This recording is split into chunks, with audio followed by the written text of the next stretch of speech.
There is a place on earth where the sky fell silent, where darkness covered the midday sun as if light itself were afraid to witness what was happening, where the earth trembled, not by the force of nature, but as if something invisible were being torn apart in the fabric of reality. This place has a name: Golgotha, the place of the skull. And what happened there divided the history of humanity in two. But there is something almost no one notices about Golgotha, something that makes everything even more disturbing. Perhaps the greatest mystery is not only what happened there, but why it happened in that exact place. The name Golgotha appears in all four Gospels.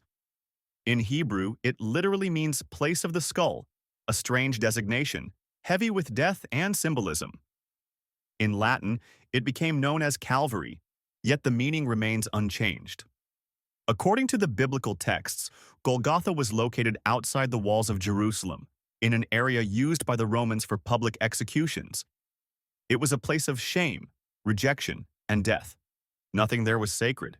On the contrary, it was reserved for those considered cursed, enemies of the empire and outcasts of society.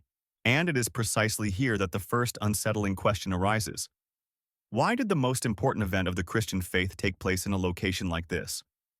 Why not in the temple? Why not in a pure, elevated, and dignified place?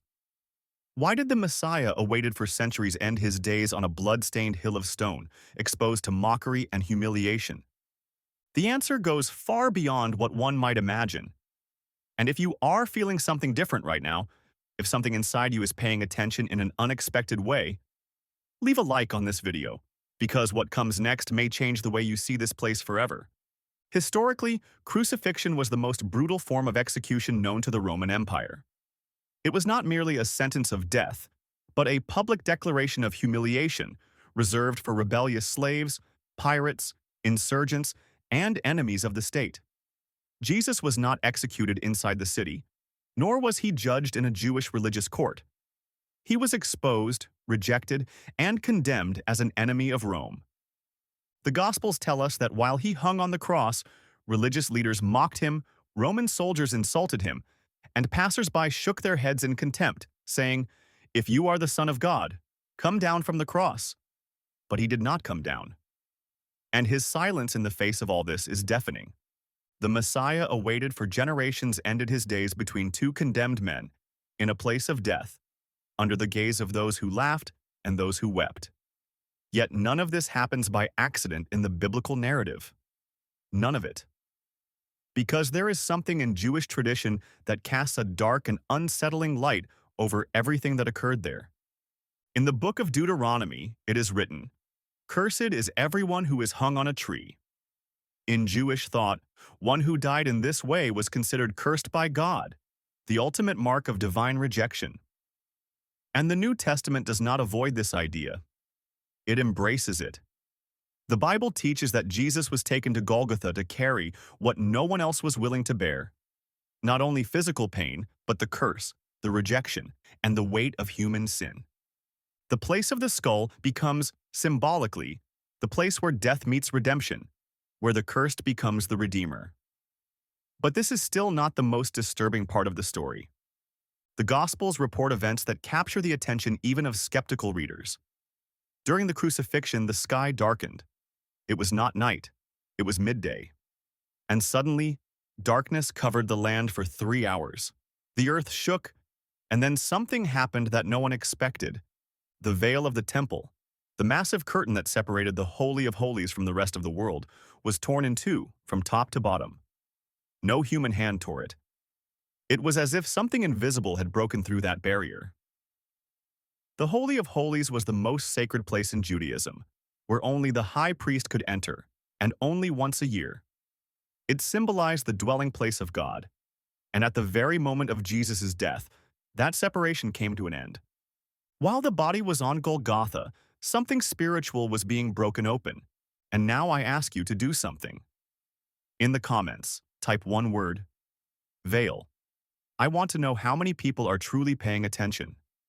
For centuries, pilgrims have walked to this place in silence, many reporting a sensation difficult to explain.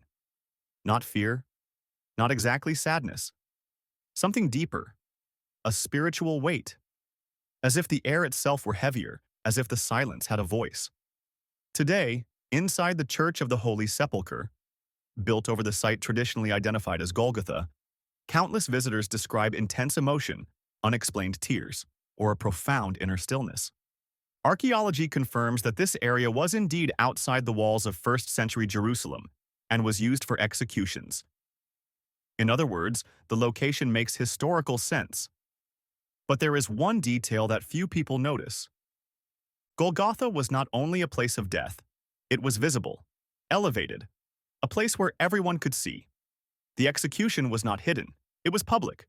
According to the Gospel of John, Jesus was lifted up there so that all could see him. And earlier, he himself had said, "When I am lifted up from the earth, I will draw all people to myself." Think about that. The place of shame becomes the point of attraction. The place of rejection becomes the center of the Christian message. The skull becomes the place of life. And this leads us to the most surprising detail of all. In early Christian tradition, there is a teaching little known outside theological circles. Some church fathers taught that Golgotha was symbolically associated with the burial place of Adam. Not as an archaeological claim, but as a spiritual symbol. Picture the image. The first man, associated with sin, buried there. And above him, centuries later, the sacrifice that would bring redemption. Life and death, fall and restoration, all in the same place. The skull of Adam beneath the cross of Christ. The place of the first disobedience becomes the place of final obedience. Golgotha was not chosen because it was beautiful, pure, or worthy. It was chosen precisely because it was the opposite. And perhaps this is the most unsettling message of all. The sacred did not avoid the place of the skull. It entered it. It chose the most rejected place to perform the most redemptive act. Today, millions walk through Jerusalem without realizing that this place speaks not only of death, but of transformation, of how the darkest place can become a turning point, of how rejection can become redemption, of how the silence of heaven was not absence but restraint, because something far greater than we can comprehend was taking place there. And now I ask you, if the most rejected place on earth became the center of redemption, if the place of the skull became the place of life, what does that say about the parts of ourselves we refuse to face? About the dark places within us we believe God cannot reach? Perhaps Golgotha is teaching us something we have forgotten. That the sacred is not afraid of the dark. That light does not flee from darkness. That redemption does not happen in safe places. It happens exactly where no one expected. At the place of the skull, where the sky fell silent and history changed forever. If this video touched something within you, share it with someone who needs to hear it. Leave a comment with what you felt. And subscribe to the channel because there are still many sacred places waiting to be explored. Places filled with mystery, silence, and truths few ever speak about.